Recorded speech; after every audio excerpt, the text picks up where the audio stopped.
The big banks are coming under increasing pressure from the federal opposition and now the independents as they continue to post massive profits this week. The latest is ANZ. We'll have the details on the result a little later. But now the banks are fighting back, with ANZ's chief executive launching an attack on the coalition's Treasury spokesman. He's described Joe Hockey's call to rein in the banks as pure populism. From Canberra, Leif Kasman reports. Another day, another $4.5 billion. That's the monster after-tax profit reported by the ANZ. It follows hot on the heels of NAB's $4.2 billion profit. And it's more ammunition for the shadow treasurer. Joe Hockey wants more competition in the banking sector. But now the banks have hit back. I think it's a real shame that the coalition, which had I think, a very good track record in economic management, has now come down to some of the comments of Mr. Hockey.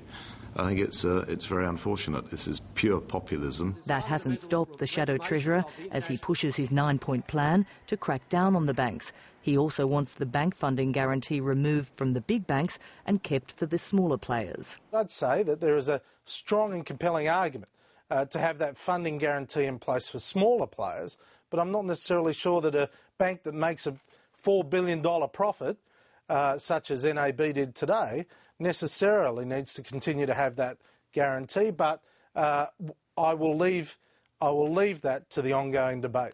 But that ongoing debate has also put Mr. Hockey under pressure. Reports that his colleagues, including the deputy leader, have rubbished the idea have again been dismissed. But that hasn't stopped the questions. If there was someone after Joe in Cabinet? He's a big fella, but he's catch.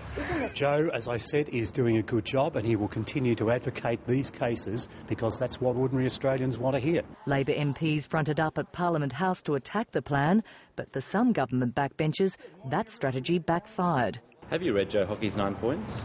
I don't always read everything Joe Hockey puts out. So how can you disagree with them then? Because Joe Hockey's the person that's come out and said he wants this regulation. He wants levers. So you disagree with everything Joe says? But the independent Senator Nick Xenophon, with the support of the coalition, will now move to set up a Senate inquiry to examine banking competition as well as fees and charges. We could actually change legislation in a way that I think will be much better for consumers and small businesses in this country. There being 33 ayes, 32 noes, the matter is resolved in the affirmative.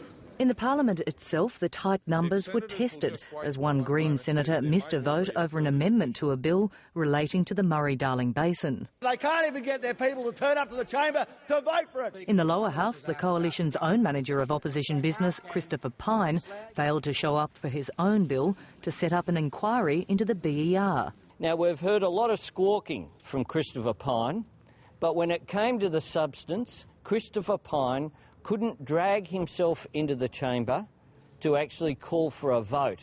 And on a day when several private members' bills are being introduced, the Greens leader Bob Brown has one of his own.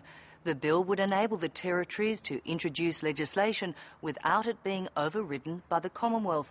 If it was eventually passed, it would mean the territories could go their own way on issues like euthanasia. Leif Kasman, ABC News, Canberra.